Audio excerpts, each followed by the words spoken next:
Hey there, is your Beko WTE 6511BW washer acting up or not draining properly? It might be time to clean the filter.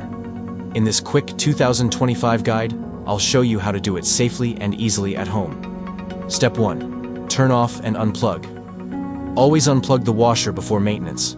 Safety first. Step 2. Locate the filter panel. Look at the bottom right corner of the machine. You'll see a small door or panel.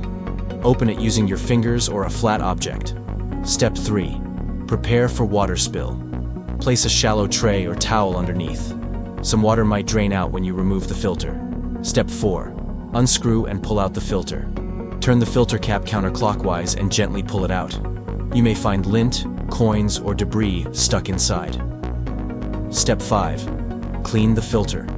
Rinse it under running water and remove all buildup. Make sure it's fully clean before reinstalling. Step 6. Reinsert and close. Screw the filter back in clockwise and close the panel securely. That's it. You've cleaned your washer filter in minutes. Like and follow for more easy home appliance tips.